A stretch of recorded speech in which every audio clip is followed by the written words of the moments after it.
मराठवाडासाठी वरदान असलेलं जायकवाडी धरण म्हणजेच मराठवाड्याच्या 50% जनतेला पिण्याचं पाणी देणारं हा महत्त्वाकांक्षी प्रकल्प आणि जवळजवळ 2.5 लाख हेक्टरला ओलिताखाली आणणारं हे जायकवाडी धरण, या धरणाला खऱ्या अर्थाने मराठवाड्याची जीवनरेखा म्हटलं जातं.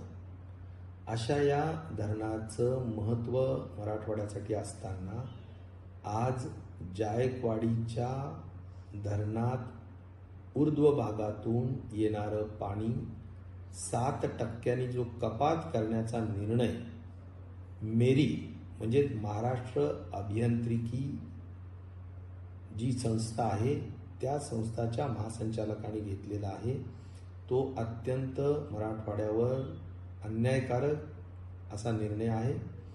आणि त्यामुळे या निर्णयाचा तर आम्ही सर्वप्रथम निषेध व्यक्त करतो. आता या मेरीचा जो ठराव पाठवण्यात आलेला आहे त्याच्यावर सूचना हरकती घेण्यात येणार आहेत असं समजते.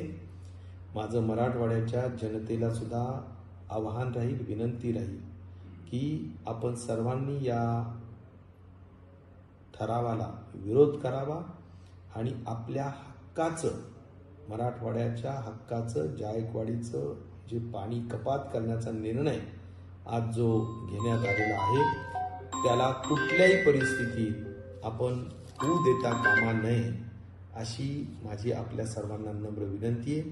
अन्यथा मराठवाडाची जनता आपल्या लोकप्रतिनिधींना कुणालाही माफ करणार नाही आणि माफ करू नये असंच यामधलं माझं मत असणार आहे.